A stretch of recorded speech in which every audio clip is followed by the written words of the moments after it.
Hello, and welcome to Alive with Bhavna. Thank you for listening to today's show, where I'll be talking about the importance of self-care. For those of you new to the show, my name is Bhavna Nagar. I worked as a clinical psychologist for the past 20 years, both in South Africa and in New Zealand. I came to New Zealand 13 years ago. My business is called Alive Psychology. Although my mindfulness practice started in South Africa, it grew into the self-love format here in New Zealand. This resulted in me writing a book, Self-Love, the First Step, in which I give you tried and tested tools on both mindfulness and psychological approaches, so the best of both worlds. So on to today's topic, the importance of self-care. In various conversations, therapy sessions, and personal observations, I've noticed once again how little attention we pay to our basic self-care in general. There are obviously people who are good at self-care, and if you're one of them, good on you for putting yourself first. Keep it up. For the vast majority, the basic self-care is minimal. And what do I mean by the basic self-care?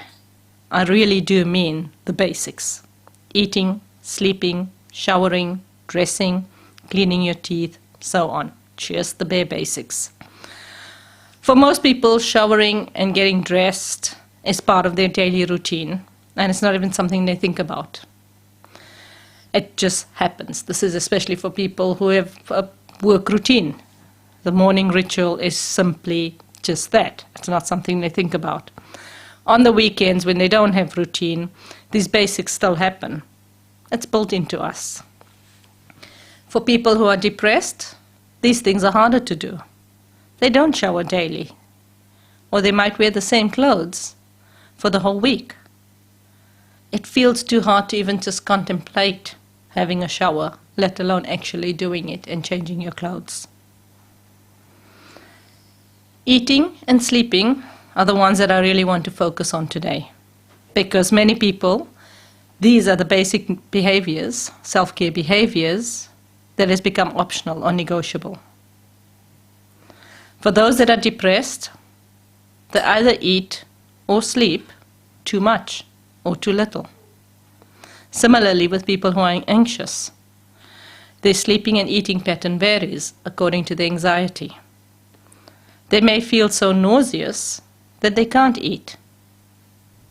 And there are obviously medical reasons that affect our ability to eat and sleep. But as I'm a psychologist, I'm just going to skip over all the medical aspects. We seem to live in a society where we look at the notion of being too busy to eat as a good thing, as something to be proud of. We say it with pride to others, and they seem to congratulate us on being so busy and productive. Likewise, we do the same. If we tell someone that we were up all night completing that project, studying, or doing something that is a bit more important than sleeping, we almost looked as if we've done something good. Like, well done on you. It shows your commitment to the work, to that project, to whatever it is that you were doing that's more important than eating or sleeping. I remember in my teen years a saying, sleep when you're dead. So why do I consider these basic self-care behaviors to be important? The way that we treat other people communicates their worth in our lives. For our children, we will generally make sure that they are well fed, that they have enough sleep.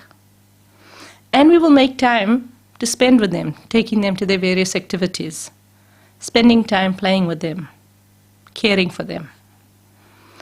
This gives them the feeling and the sense that they are important to you, that you care about them. Likewise, when we start dating, the other person is attentive. They make time for you. They may even cook for you as a token of their love and appreciation for you. In many couples, one person will bring the other person a hot drink in the morning as an expression of their love for that person. And the other person does various acts of love to communicate that they love the other person. We know how to show love and appreciation to others. We know how to love and express love to others. But when it comes to ourselves, many of us miss a beat, almost many beats. For me, this lack of basic self-care communicates how you really feel about yourself, what you truly think about yourself. Yes, you may be a CEO and have $1 billion in your bank account and expensive holiday homes. But at the core, if you're not doing this basic self-care, then it means you don't really value yourself.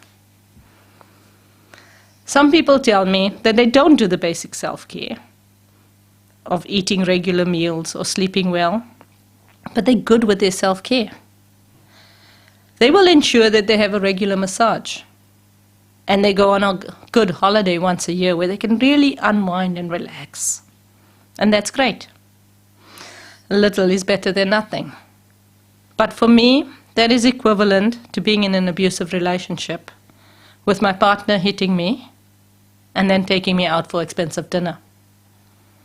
The latter does not negate the harm of the former. When I did my TEDx talk last year, I started with the following phrases.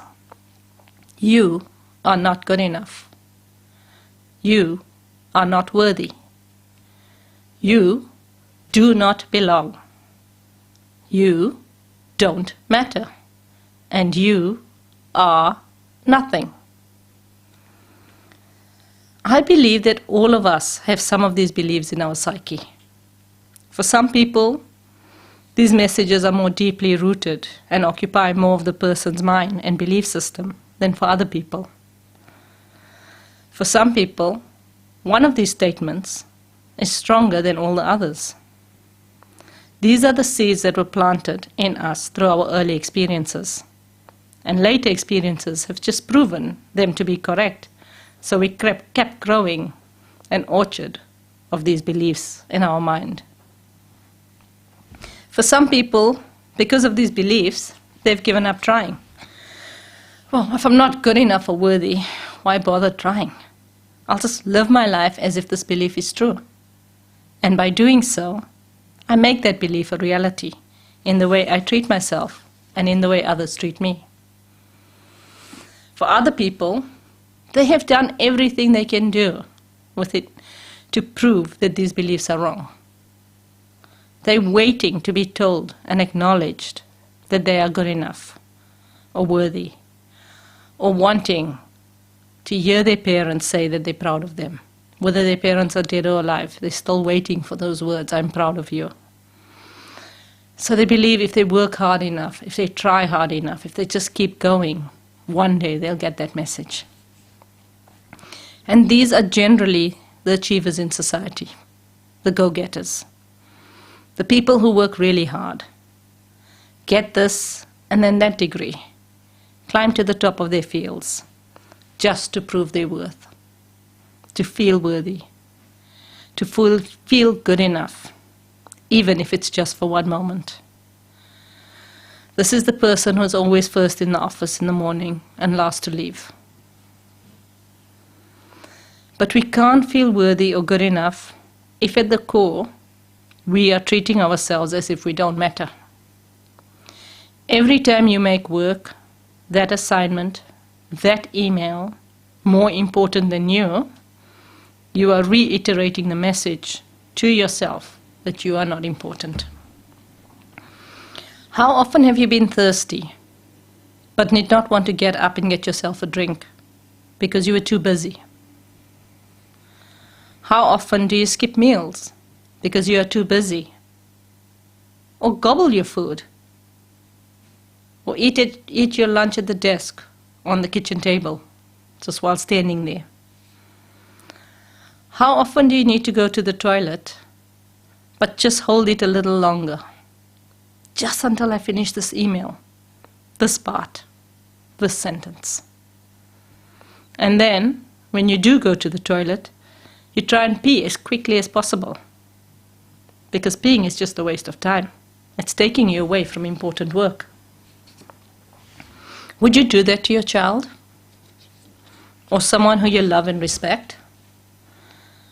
Think of your hero, someone you admire, Would you treat them that way if they came to your home? If they lived with you? If the answer is no, then why is it okay to do this to yourself? Why is it okay to deprive you of the basic self-care? The answer is simple. Because you do not see yourself as worthy enough to be respected and cared for by yourself. And this, for me, is the saddest thing in the world. Me living inside a body with a mind that makes me believe that I am nothing. Me living half a life. The external life that others might look at and think, wow, I want what she's got. If only they knew. Because my internal world is so painful, I ignore it. I push it away. And I focus all my energy on my external world. And I build this amazing external world for me, where I am the king or the queen. But all the time, I feel like an imposter, knowing that this is not really me. And I live in constant fear that one day I will be found out. One day, this gig will end and everything that I've worked so hard for will come crashing down. No wonder I have anxiety, and no wonder I can't stop. No wonder I have to keep trying, keep pushing harder. I gotta keep this external world going. Gotta keep this facade going. The cost of this constant running and ignoring myself is great. Mentally, I feel like I'm an imposter, living in someone else's life. Because I can't stop, it means I'm always on, always running. My body can only do this for so long before it starts breaking down. Burnout, chronic fatigue syndrome, and autoimmune disorders, where my body starts attacking itself. Why not? I have been attacking my body for so long. So it makes sense that eventually it will start doing to itself what I've been doing to it all along. The word chronic fatigue means just that. I have used every ounce of energy and power that my body had. I've sucked it dry without giving it an opportunity to refuel or allowing it to rest and recover. So it just has nothing more to give. It's completely drained. It's completely out of fuel with no idea of where to even go get some. How did I get chronic fatigue? By missing out on the basic self-care of eating and sleeping for such a long time. That's the fuel that my body needs. Food is not just what we eat. It's not just the nutrients that we eat, but it's how we eat what we eat as well. I've heard nutritionists talk about how we don't absorb the nutrients in our food if we gobble it, if we eat fast, if we eat in a rush. There's a good reason for that old adage of chew your food thoroughly, because chewing is part of eating, getting nutrients. Sleep, now that's a whole nother conversation, because sleep is not just about going to bed early. Sleep is not just about tucking in and shutting out. Behaviorally, it's easier to change our eating habits than it is to sleep. Because we can buy healthy food, and all we need to do is just learn how to make time to eat it slowly and with care. Just need to learn how to feed ourselves and give ourselves that little bit of extra time to eat our foods. We just need to give ourselves permission to stop, to eat, and to care about me just enough. Permission is a funny thing. Because we have done the self-neglect for such a long time, it feels wrong to do the self-care. And before we can do it, we feel like we need permission. Don't know from who or where, but here's your permission. It's okay to stop. It's okay to eat your lunch and take time. It's okay to get out of the office for 5 minutes during your lunch break. Initially, these will feel completely wrong. You might feel strange being the only one going for a walk during your lunch break. But the more you do it, the easier and more natural it becomes. Starting to value yourself as enough starts with giving yourself permission to care about you. Sleep is about learning to shut down. And for many people, that's when my mind wakes up. That's when it wants to tell me everything, and it goes into overdrive. Because now I'm still and not distracted. Now my mind has my undivided attention. So as soon as I put my head on the pillow, my mind starts ramping up because it's got a lot to tell me. Or I may be one of those lucky people who's able to sleep quickly, fall asleep easily. But then at 2 a.m., my mind's wide awake and comes up with some brilliant ideas on that problem that I had or that problem that I'm working on. So I wake up and I note it down. Now I can't go back to sleep because my mind is wide awake and it's on problem-solving mode.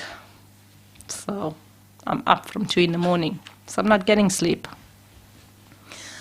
Learning how to shut down and let go is not just a skill for learning how to fall asleep, but also an essential skill for learning how to live peacefully, how to leave work at work, how to focus and be okay with me at this moment, just be in this moment. All of this sounds very much like mindfulness, which it is. The sleep hygiene that we often hear about is about outside behaviors. Don't have coffee a few hours before going to bed. Have a good wind-down routine. No technology a few hours before bed. And these are important because they set the scene for my body and my mind. The next step is how to switch off the mind. And this one's a lot harder than developing routines and structure. Because if I haven't practiced switching off my mind during the day, or having any kind of control over my mind during the day, I clearly can't just whip up control at night. Mindfulness practices or apps will definitely help you to sleep. But if you're only using mindfulness for sleep, you are missing out on the biggest benefit of mindfulness. It's like a child thinking that a computer is solely there to play this one game on. Yes, the computer can definitely let you play that one game on it. But there's so much more that a computer can do than play that one game.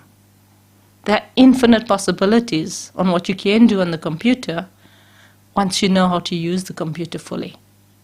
Once you got the skills, once you got the talents, the know-how. For me, mindfulness is about learning how to control my mind, to a greater or lesser degree. It's about learning how to harness the power of my mind and to live my life more fully. On learning how to enjoy the simple pleasures in life. Really allowing myself to be in the shower when I shower. Not let my mind wander or problem solve while I'm in the shower, but actually to be present in my body and enjoy that shower just for those few moments. And then I gift myself the coffee and allow myself to enjoy that as well. Every sip of my coffee. So that I can cherish that experience in my day. And then I taste my food. And so on and so on. Living mindfully means that I experience life. The basic self-care is part of my enjoyment in life, part of what makes me feel alive. A friend once asked me why I'm happy, and I went, because I'm breathing. And for me, that's all I needed. As long as I'm breathing, I'm aware, I'm conscious, and I can enjoy this moment. So all that self-care activities that I do are not done mechanically, but they're done with love, to me, from me. Just as I would do it for my young child or someone who I loved and adored. Thank you for listening to my show today. I hope you enjoyed it, and I hope that you too can learn how to love you and care for you just a little bit more. Start practicing the self-care and value you a little bit more after listening to this talk.